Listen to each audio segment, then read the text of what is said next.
Football made simple. Become great at your craft by finding ways to make it simple for those around you. This is the Coaching 101 podcast hosted by Findaway Productions with your co-hosts, Daniel Chamberlain and Kenny Simpson.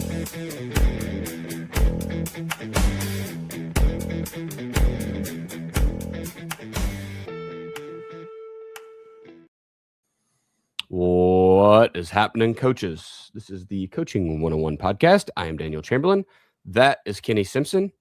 Coach, I was just thinking, we just kind of, it's weird, the intro music and all that we play now, it's been there a while, like 3 years or something. And I just remember making that at random, however long ago that was. And it's become a thing. I like it now. That's good. That's good. We almost need walk-up music. Like I've always thought it'd be cool whenever you enter a room, you could pick the song that kind of played. Like baseball players, the one thing I think they do really, really well. I think it's super cool. You come up to bat and they play whatever that song is that represents you. I think we should do that in our podcast world. Is you have a song you pick and I have a song I pick, and that's what we play before we come on. There we go. I'll get it. I'll make that happen for next season. So season 7 is coming to a close today.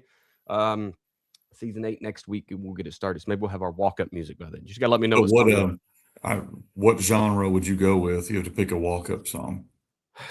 Probably, I don't know. Dad raised me right on like the classic rock. So it's somewhere between like the hair bands and somewhere in grunge 90s. I don't know. It'd have to be in that era probably. I would either do Creed, or my wife actually walked down the aisle to Metallica. So maybe that'd be a good little walk-up song, a little Metallica. Inner Sandman might be a good one. Oh, yeah. That's a good one. There we go. Well, maybe we'll have walk-up music next time. Welcome, guys. Glad you guys are jumping on early this morning to listen to us talk a little bit of balls. We are closing out season 7 here. We're doing an episode that we've done before, and maybe even more than once. And so as I was kind of typing up the notes here, we type a little sheet that we read and keep our minds, somewhat focused. I was thinking how much maturity I have gained from the last time we did this episode about mistakes, because last time I'm pretty sure I was still blaming other people for all of my coaching follies. And it took several years in some of those areas to really understand that it was me, and the extreme ownership lifestyle had to kind of take over. But so it's going to be different. I'm gonna have to go back and find the other one and listen to my complaining self and the lack of awareness and comparing it to today. But we are going to talk about some coaching mistakes that we're leaving behind, and how it makes our teams and our professional lives and our personal lives better, because more and more I'm leaning into that, like especially as all these NFL coaches come out and talk about being 30 minutes with their kids and a week and all that crap. Like, man, what a weird world that they're trying to make okay. So anyway, it's gonna be a good one to talk about some mistakes and do some self-reflection. Before we get started though, Kenny, let's hear the quote of the week. Sure. On that note, on different things, I've got Team Themes volumes 1 through 6. So we're going to do a quote real quickly from Team Themes volume 6. Also, if you would like the episode, got a lot of books in this world. As I've gotten older, and Daniel will find as he gets older, you start to have more and more regrets. Unfortunately, it's just kind of how life goes. So the most recent one is the 0-10 to 10-0 book. So I want to pitch that now. As we're talking through this episode, a lot of the things I'm going to talk about are reflected in that one. I've also got a 10 hard lessons learned. So both those books would be really good if you're interested in this kind of stuff. Now, so from Team Themes Volume 6, we're going to give a little love to Lou Holtz. RIP to Lou Holtz, one of my favorite coaches. I read his book and I really respect the man.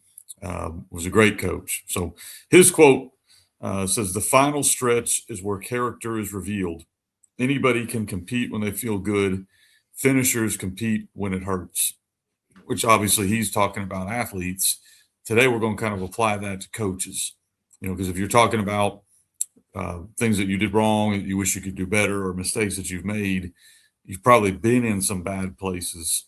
So a lot of times you look back at your younger self and, you wish you had done different things. However, you wouldn't be where you were today without some of those things having happened.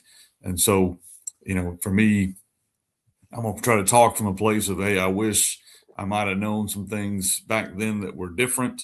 Yeah. But the only reason I know them now is because I went through them. And so if you're a guy who some of this stuff steps on your toes, don't worry. It's probably stepping on everybody's toes, and mine included. I like Daniel, I'm going to listen to this episode 5 years from now and probably be like, man, I've come a long way since then. Yes. And that's kind of the goal of our podcast, of anything we're doing, is to just help guys along the way. Yeah, that is a big part of the podcast. Just going back and listening and being able to see where we've come along and others are as well. I got to take, one final jab at Lou Holtz. Well, he was a great coach, and we in Oklahoma will never forget that he tried to steal our "Play Like a Champion Today" sign. So, Coach, rest easy, man. We got it from here. Don't be taking that sign up there to heaven, though. Okay, that's ours. We got to keep that in Soonerland. But Most people don't know Lou Holtz, Arkansas guy now. So we're gonna claim him a little bit. I know Notre Dame's where he gained his notoriety, but Right. Arkansas guy for quite a bit. Yeah. All right, man. Well, let's talk to our sponsors real quick. Ace Sports. If you haven't gone to acesports.com or emailed mark.bridges@acesports.com, you're just really kind of missing out. You're cutting your own chances here to do some great fundraising, get some great products around your stadium, in your arenas, whatever sport it is you coach. I'm sure most people listening are football coaches, but jump over to acesports.com, talk to Mark, let him come in and see your vision, help get your admin on board, and really just show you where the finances are in your community. The last year or so, they put up some boards in some pretty small schools that thought, hey, we don't have a chance to do that. And he comes in and proves them wrong. So holler at it, Mark. Also, Winning Edge Performance Analytics.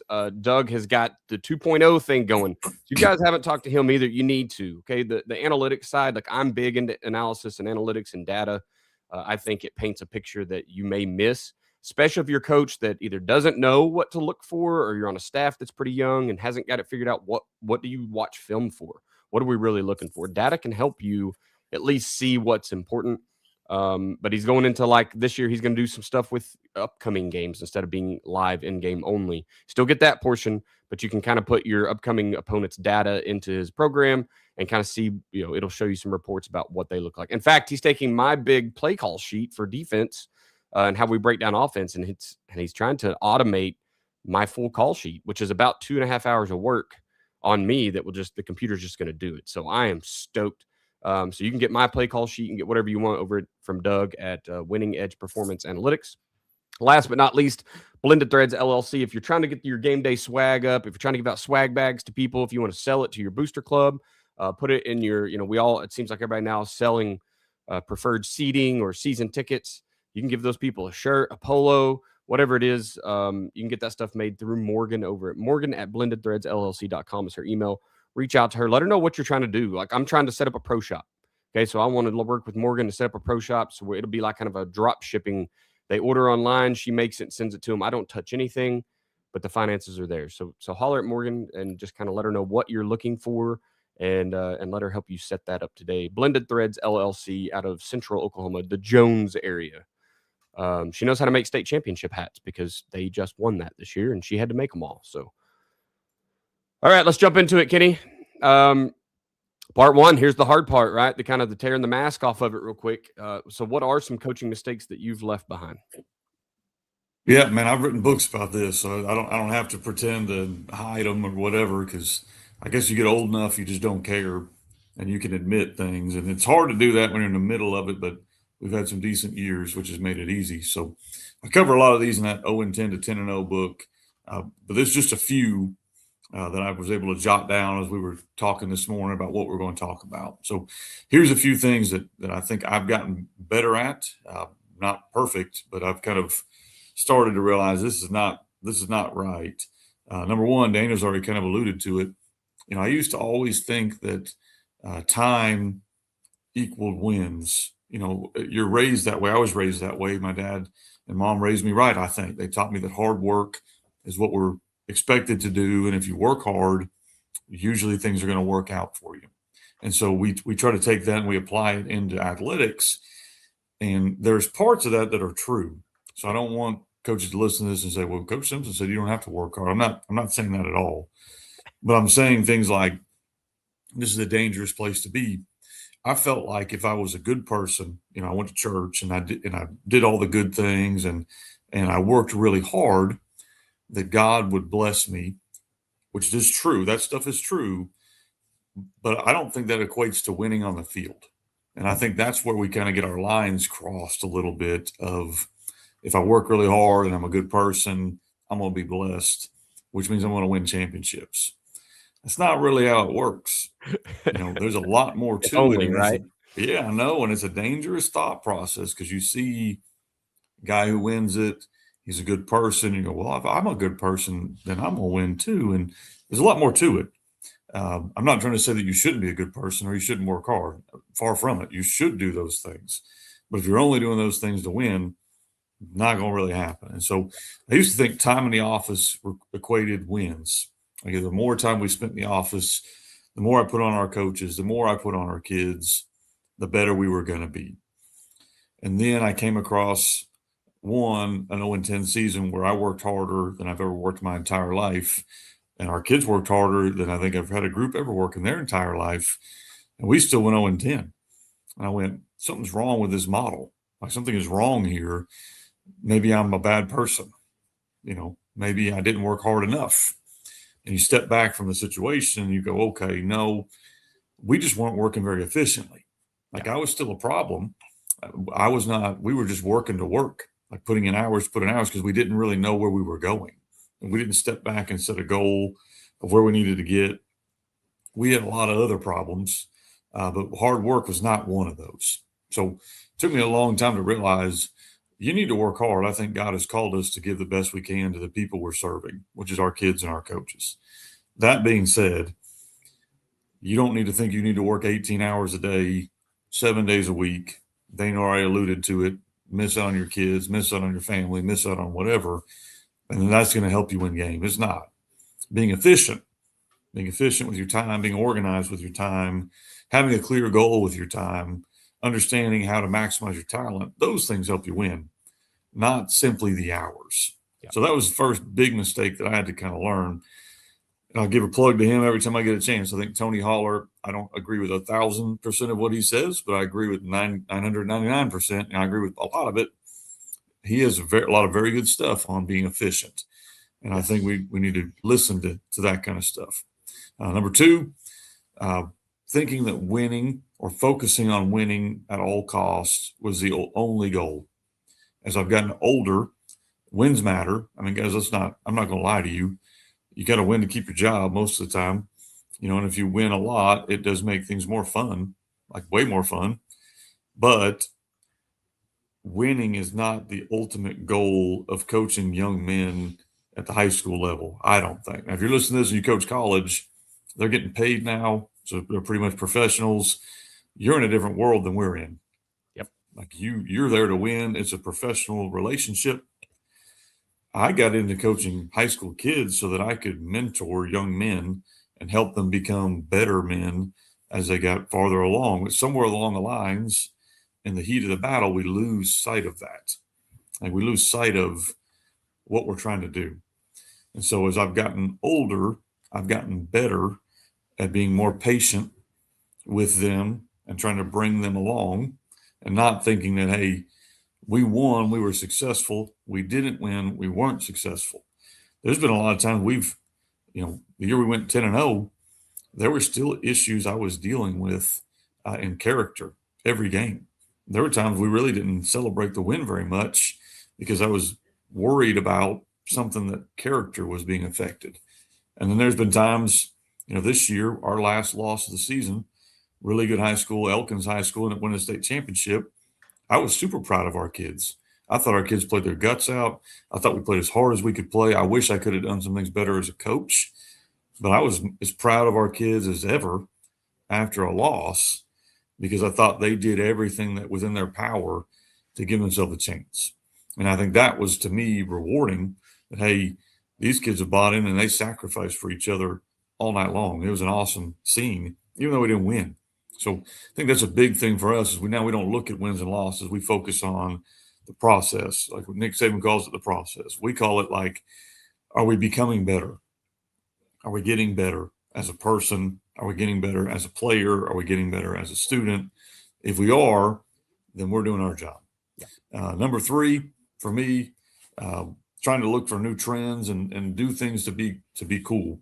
When I was a young coach, I liked doing all the shifts and the RPOs and all the fun stuff, defensively, blitz, all that kind of stuff. But we didn't really know why we were doing it. We kind of found it. It was successful for this team. So we just said, well, it's going to be successful to us too. If it was good for them, it's going to be good for us. That's not really how that stuff works. So we now use the tools. We have a lot of tools at our disposal that we use. But we only use them for a purpose. I talk a lot of clinics. I talk about how we shift and we trade and we have all these formations. If I don't need them to beat you, I'm not going to use them. Like that's I think where the maturity has come for me is you don't just do things to show off what you can do. You do things to give yourself a chance to win. And if you don't need to do those things, don't. I've seen lots of coaches that would rather look good and lose than look boring and win. And I don't want to be that guy. I was that guy younger. I don't want to be that guy now. The biggest compliment I got was about 4 years ago. Actually, no, I'm sorry. 2 years ago, we won a game to win our conference championship. One of my friends, Sterling Stowers, told me, this is Highland, great coach, great young mind, I think. Walked across the field, said, Coach, great job executing. We knew what you were going to do. You just executed so well. And I said, that's the best compliment I can get. For sure. Because we were just doing simple things and doing them well. He knew it was coming. His kids knew it was coming, and they couldn't stop it. And I think I think he's a great young mind. I say that as a compliment to him. I thought he did a great job with those kids. But I think that was a big step forward for us, was now that we are trying to just do what's right. The last thing I put on here is, a lot of times when you become a head coach, you feel the weight. There's like a weight that gets put on you. Daniel, if you haven't felt it yet, it's coming. It's this weight that never leaves. Like nobody walks into the math teacher and says, your math students were vaping in the parking lot. They don't walk into the math teacher and say, your math students were cussing at the grocery store, or your math students were acting a fool at football practice. Nobody says that. They come to you because that's the weight of the job you inherited. Your football coaches fill in the blank, or your football players or coaches fill in the blank, either one. You feel that weight. So because I had that weight on me, I didn't know how to deal with it. So I was probably some, 6-foot dictator trying to just put rules on everything and make everything go exactly how it needed to go. And that's a real good way to paint yourself into a corner, where you give a lot of different rules and a lot of regulations, and you really can't enforce them. And then it becomes a problem because you can't enforce the rule and you can't do this. And so I've started learning as I've gotten older, less is definitely more when it comes to rules. We have what we call the triangle of dumbness at South. I gave our kids a speech yesterday. It's a triangle of dumbness. So it's kind of the pyramid really of dumbness. Rule number 1 is don't do anything dumb. And our kids can repeat this. Rule number 2 is if you break rule number 1, for the love of everything good, please don't record it or do it on campus. So that's rule 1. And rule 2 is don't record it or do it on campus. Rule 3 is if you break rules 1 and 2, don't post it, because that's what these kids have got to learn. And then they added a rule 3B that we got from an old coach.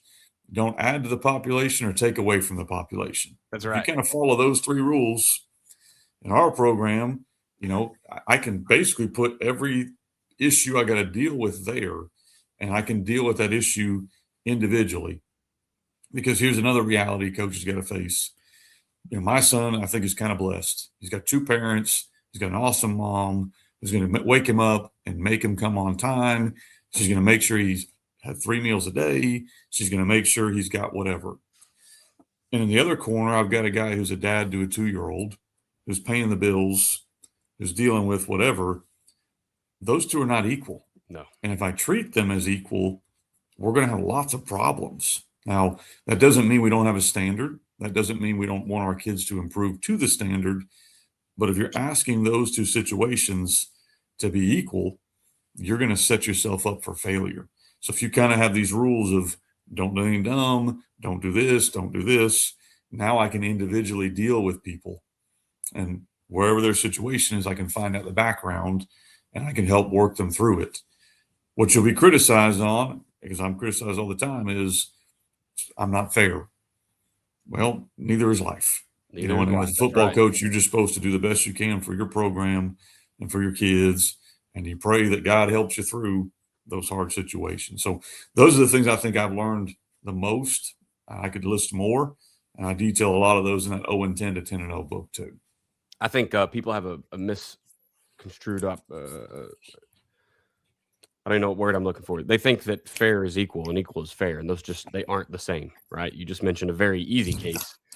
Kids are in different places in life, so yeah, be fair and consistent. I don't know about equal. There's no such thing. All right, so problems that I have already solved. Like I said, I've only been at this. Well, I'm going on year 7, Kenny. I've gotten into the second half of my first decade here, so believing that X's and O's solve every problem is probably the first one I had to get rid of, because as a coach, that's what you learn first, right? As an assistant coach. In fact, I would say that may be all you're given by people in leadership positions is, hey, I'm going to give you these X's and O's because this is what matters to me right now. You're an assistant coach. I need you to solve problems on game night. Because if it's a parent problem, if it's a kid's behavior problem, if it's a leadership problem, I'm supposed to handle that as a head coach. So I don't even want you to have those tools yet, because you might try to use them and screw something up. So that's what we're kind of ingrained with early, is like, here's the X's and O's, here's the problems you're trying to solve. That doesn't make, if you start looking at the coaching carousel, there's some guys that take jobs and you're like, man, who would ever take that job? Most of those people are thinking in X's and O's. There's no talent. They're not going to go out and win state championship. Not going to do this. Some of them have failed to see, like, it's okay to look at those jobs and see, how can I fix that community? How can I help? Not even fix it, but put it in a better place, right? So believing X's and O's can solve every problem. I'm sure that this is still something I'm going to struggle with the rest of my career, because I work with 2 guys who sell X's and O's online for their side hustles. Well, for Joe, it's his main career, and I consult for coaches, so I help coaches with their X's and O's. So I'm going to continuously lean back into that, but I had to learn pretty quickly that it doesn't solve all the problems. Another was assuming that within X's and O's and all the rest of it, assuming that I have all the answers and can't learn from those around me. And I kind of talked about my second job that didn't go so well, and it took me a couple of years to quit being mad at them and to put the blame back on myself and understand that I wasn't scot-free out there, just free and clear, and made no mistakes. 100% was the problem. If I'd have gone up, not given up 46 points a game as a defensive coordinator, I probably would have had a job, regardless of all the other stuff that was going on. So I remember, and it kind of leads to my last one here. Being in charge means you can't ask for help. That time and other times, I've been in charge of a militarily a lot, especially when you're the guy in charge. Sometimes it's hard to look around to the people around you and be like, hey, help me here, because you're supposed to look like the guy in charge. You're supposed to look like the guy that has all the answers.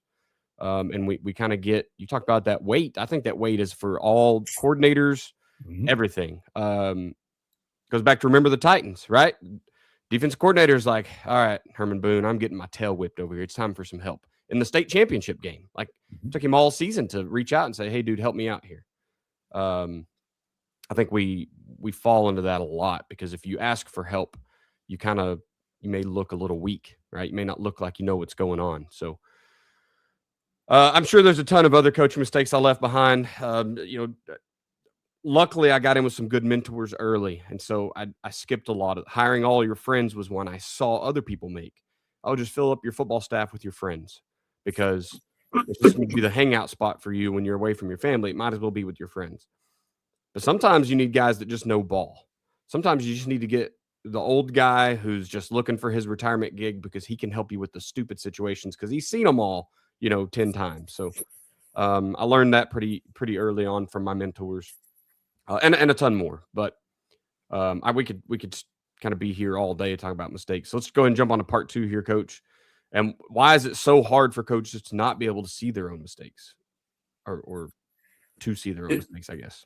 Yeah, I think when you're a head coach, there's several reasons why any coach has a hard time, any person has a hard time seeing their own mistakes. That's natural. Like it's a normal thing that most people might be blind to their own flaws, especially people that are in leadership positions, because generally those people are, they're asked to be confident. They're naturally going to be confident people. They're naturally going to be people that are willing to do things that are uncomfortable. So because of that, that type of personality usually is the kind that thinks they're right all the time. At least I am. Like that's a problem I've struggled with, and I pass on to my children. Is that you always think you're right, because I've had that since I was 12. My mom told me, I was probably 8 years old, arguing with her about whatever, and I'm 8. So a lot of us have that type of personality in this world. Yeah. Because we have that kind of confidence, and so it's not unique to just coaches, but any leader, is going to have these issues. So for us, I think it's hard for us to find somebody you can really trust, like a confidant, like somebody you can go to, and they're going to call you out when things aren't doing well. Because if you're the head coach, there's just not a lot of many people in your bubble. And Daniel, you're going to see this if you haven't already figured it out. Like when you're the assistant coach, your bubble's kind of big. You other coaches, head coach, people you can talk to. As you kind of work to a head coach, that bubble kind of shrinks of people that you really let in, and it can be a very lonely type position. And so usually you're not really going to find somebody on your own staff you can go to share concerns or issues with your now, Right. maybe you get lucky and you got an older coach on your staff that you can do that. I have that. I'm lucky. But usually you don't. Usually that's not available. So you got to go outside your own staff. You don't really probably want to do it with an administrator because, they're technically your boss. So you probably need to leave that alone. So you're like, okay, well, now where do I go? Other head coaches don't have a whole lot of time. They're dealing with their own problems. They don't really have time for your problems. So then well, now where do I go? Who would understand the world I'm in? There just aren't a lot of people in that world. Maybe your spouse is that person. Maybe you're lucky you've got one like I've got uh, that is a good one for me, but maybe you don't. So you've got to find, who do I go to? Maybe it's your parent. Maybe you're lucky and your dad's still around, or whoever's still around. But rarely do we have like a person we can go to and share issues we're seeing, and they can be honest back with us. So you got to try to find that person. Daniel calls him a mentor. That'd be fine. Anyone in that world that can help you when you see some different things. Sometimes it's hard to be honest with yourself. Like it's hard to just sit there and be honest with what's going on, because either you're going to be super critical to yourself or you're going to be the other way. It's hard to get like a real view of your situation. Either everything's going to be negative. We can't win. Our facilities suck. Our admin's terrible. Whatever. It's all going to be negative. Or it's going to be the other, where you're still seeing the road. Well, I think we could still make the playoffs, and you just went 0-10. So you got to kind of find reality world of what are we doing well, what are we not doing well, and that can be hard to evaluate when you're in the middle of it. So you're trying to find somebody from the outside that can kind of help you. Hey, coach, not everything you did was wrong just because you went 0-10. Or I know you're 10-0 right now, but you got some issues you got to deal with. Yeah. Like you got to kind of find that mindset somehow. Usually a person can kind of help with that. Number 3 for me was it can be really easy to make excuses. Like we live in a world of excuses. Everything is not our fault. It's somebody else's fault. And you can pass the buck up the chain, or you can pass the buck down the chain. If we had a quarterback, we'd win a bunch of games. If I had the talent this team had, I'd win a bunch. If we had the budget this other team had, man, look at the facilities that team's got. Or look at all the coaches that team has. Or and it's really easy to look at all the resources other people have and say, we don't have that, we can't compete. Because that's a lot easier to say than here's what I have, and we expect our kids to do X, Y, or Z. So it's really easy to find excuses. And I promise you they're around every corner. And the year we went 0-10, I've got a little picture that I put in the book. I put it in my gun tee presentations too. The guy's trapped on a desert island and he spells out help with these logs. And then the next picture is the other guy on the same desert island who isn't spelling out help. He's using those logs to build a boat. I think sometimes as coaches, it's a lot easier just to complain and vent and move on to something else, expect it to be easy than it is to actually work through it. And so excuses are really, really easy for everybody. Number 4, our goal is usually to critique other people, and if we fail, it's because they didn't do their job. Like I can't catch the ball for him. I can't throw the ball for him. I can't block for him. I can tackle. If I could go out there and do it, we would win, but these guys can't do it. And so it's easy to, they can't and he can't. And instead of, I've got to get them better. How do I teach them more? When you start taking on that mindset of, I'm responsible for, well, if we can't throw it and catch it, why'd you call a pass play? Or if we can't tackle, well, what's your practice schedule look like? Are you working tackling? What drills are you working? Are we getting better? So instead of blaming, you evaluate, why are they not good at what they're doing? What can I do to improve it? And I think that's when you change their mindset there, it helps. And let's be honest, talent matters. Like, I'm not going to sit here and tell you that talent doesn't matter. Of course it does. But are you maximizing your talent? The guy I just lost to be a head coach used to say, are you bumping your head on the ceiling of your talent? I love that statement. Like, are you maximizing every ounce of what you've got with every kid? If you are, you're doing a great job coaching. But if you're not, that kind of falls on you. Yeah. And then the last one I've got on here is, kind of mentioned it early, but you got to be confident in this world. Like, you have to be confident. You cannot second guess yourself constantly, or you're never going to make it as a coach. There's plenty of other people that are going to second guess everything you do. You have to have a confidence. Now, you got to have a reality check, but you've got to be confident. And that flies in the face a lot of times with humble. How are you confident and humble?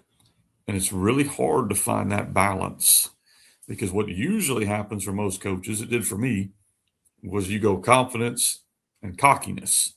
Yes. Those two things go really well together. And I promise you, I've flirted with that line probably more than I should have. I probably still do if you ask my wife. But confidence and cockiness, not going to help you win games. You got to swing it back to confidence with a little bit of humility kind of mixed in.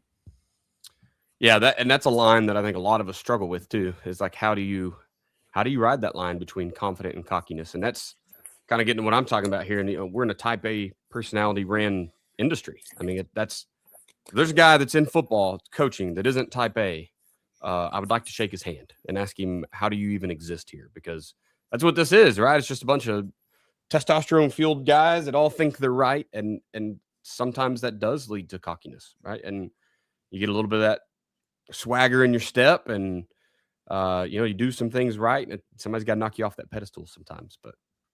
But being in that type A ran profession, I think sometimes we get stuck in Kenny, this world where if you show that you don't know, you show a weakness, it can hurt your career, and it's how we feel on the inside. Now, whether that's true or not, I don't know.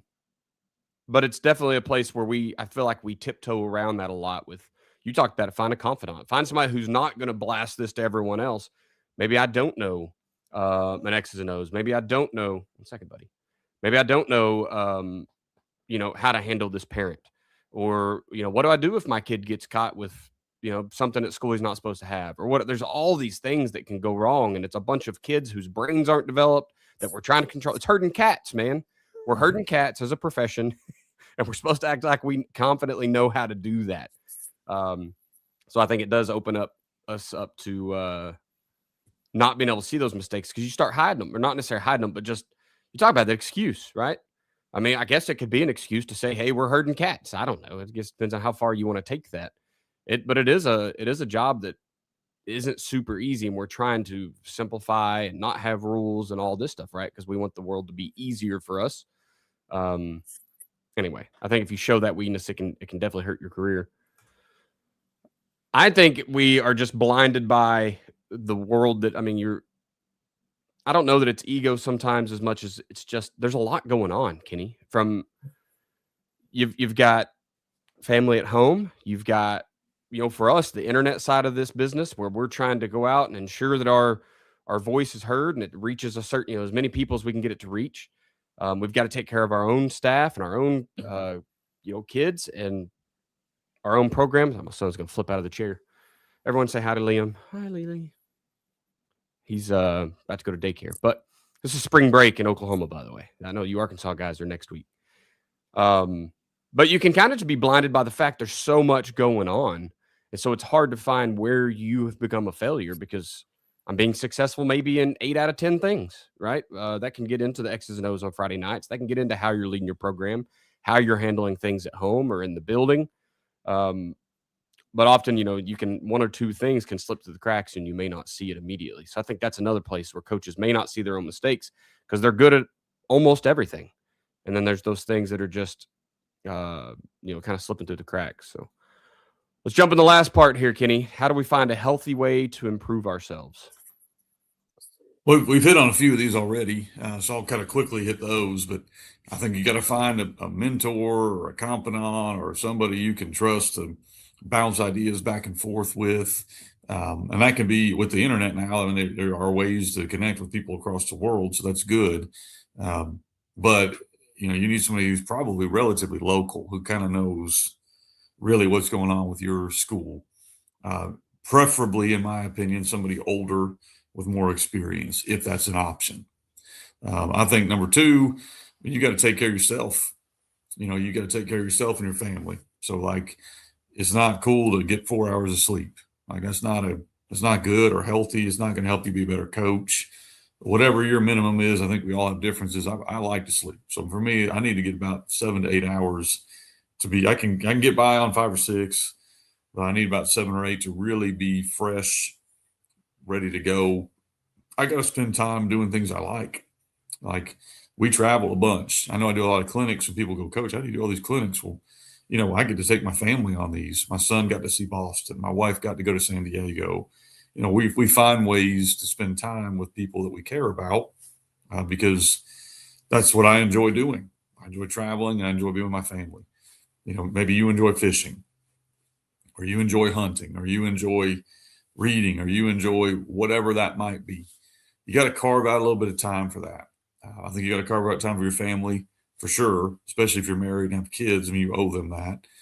But you also need to carve out time for things that you enjoy. For me, obviously, that's writing books because apparently that's what I do. So I got to carve out time where I can write books and I can do different things that I enjoy doing. That way you don't burn out. Like you don't burn out of coaching football and it becomes something you regret. Nobody wants that. You got to learn how to work. You got to learn from other people. You got to work to learn from other people, regardless of how old you are. One of the neat story. I'm going to be in Tampa doing a clinic this weekend, and I got reached out to by Denny Crehan. If you don't know who he is, he's like a godfather of the wing tee. So when I heard his name, he said, Coach, I would like to come to your clinic and learn a little bit. And I went, I appreciate you wanting to come, but I'm going to make you speak if you come because I want to learn from you. That's right. This guy has probably forgot more football than I will know, and he's wanting to come learn. And I think that speaks to where I want to be as a coach. I hope when I'm in my 70s and 60s, I'm going to clinics and I'm learning from these younger guys and constantly getting better. And with today's technology, it could be a podcast like you're listening to right now. It could be reading a book. It could be going to a clinic. But we've got to constantly be willing to learn from others. And that can include our own assistant coaches. Like have them clinic the staff. Have them clinic you on what they've learned. We were hiring a guy. I'm super excited about him.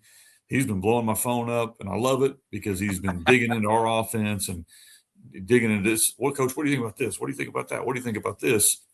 Some of the stuff, we may not be able to do, but he's got some really good ideas. And I'm like, man, that I think that would look really good with what we're already doing, and that would work really well.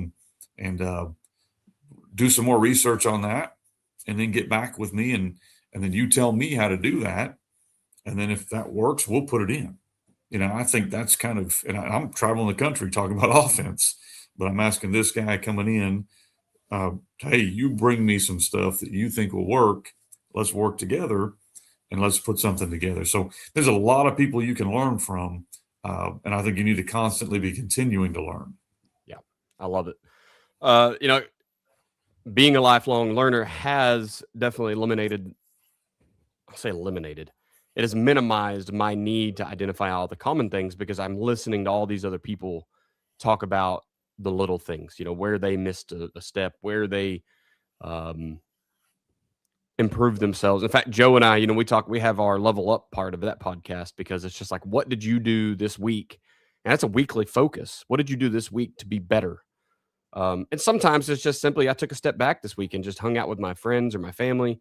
And sometimes it's, hey, I read this, I read War and Peace from cover to cover, whatever. And so we constantly have that on the mind. I think a big part of finding a healthy way to improve ourselves is just thinking through problems you haven't faced yet. And that's where podcasting has helped me so much. Whether I'm recording with you or recording with Joe or jumping on Mike D, the referee, or any of the other shows that I jump on and just kind of get in and learn from people. But it's that exchanging of ideas. Heck, we recorded Sunday. So some of you guys were on live when we did this 2 whole days ago. But I told you, hey, I stole stuff from you the first time I met you, Kenny. And that was how to script out plays, right? You don't script a whole drive. You script a few plays and then you run away with it. But those are just things that I hadn't even faced yet. I had no need to face that yet, but I was already taking ideas. So I've just made it a habit to do that. And the podcast makes it pretty easy to kind of do that because we're talking to different minds all the time.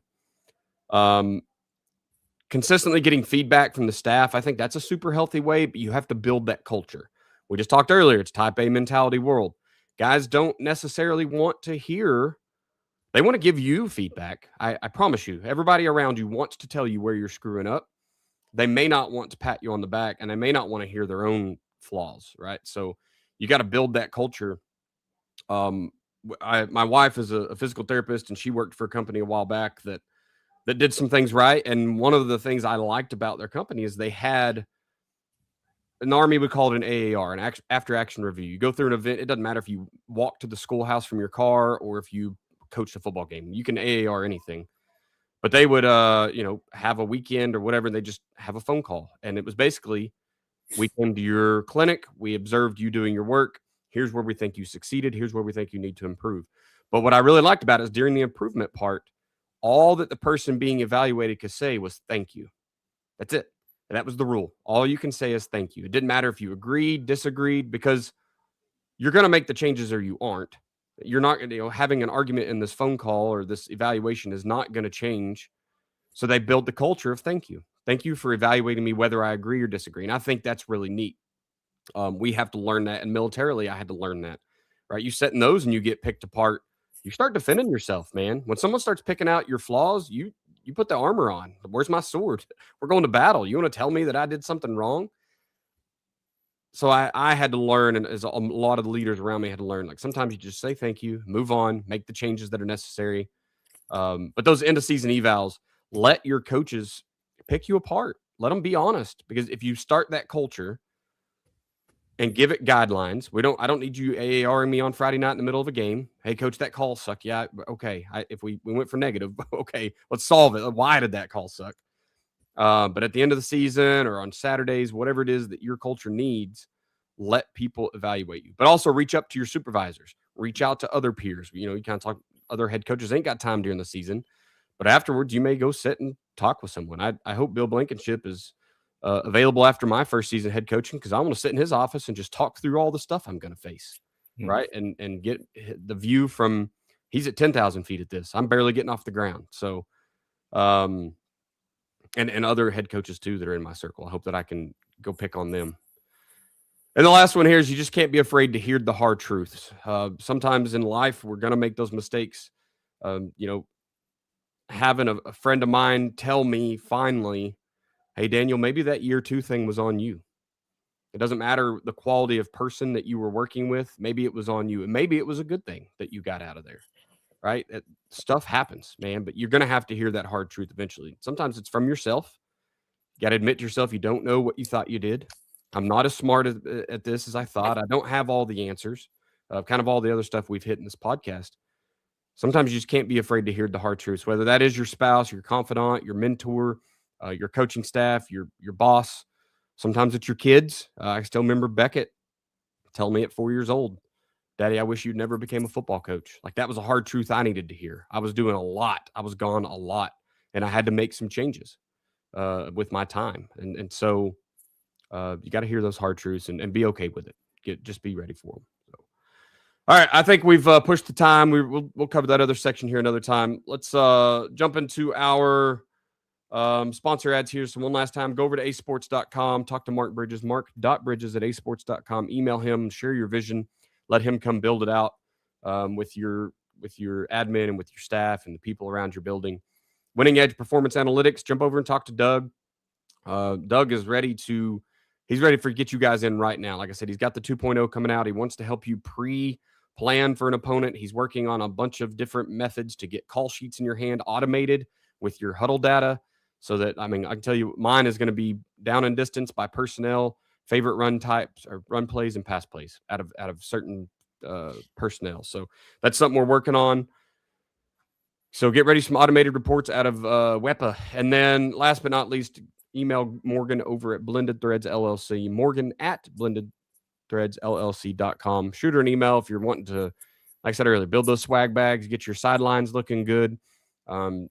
Great prices on a lot of name brand stuff, and then she can also customize it for you before she ships it out. So go check out BlendedThreadsLLC.com. All right, Coach, I think that's it, man. Where are you at on social media? All things FB Coach Simpson. So again, if you like the podcast, I've got 2 books, 10 mistakes I've made as a coach, and 0-10 to 10-0 that would fit into something you might enjoy. All over at fbcoachsimpson.com, or you can go to fbcoachsimpson@gmail and hit me up and with whatever, and I'll get back with you, or at fbcoachsimpson on Twitter. Absolutely. I am at Coach Chambo OK on X. You can email me at chamberlainfootballconsulting@gmail.com. All the other stuff is kind of taking a back seat as I do try to get into my first head coaching gig here. So as we get things going, hopefully I'll get back to the YouTubes and the Patreon and all that. If you guys are, if you need help, by all means, reach out, email me. We'll figure out how to make things work. I want to thank you for being a listener of the Coaching 101 podcast. We hope you'll join us next week as we continue to make the complex more simple. Please consider subscribing to the show so you'll always know when new episodes are out. We'll leave you with this. It's hard to beat someone who never gives up. No matter the situation, find a way.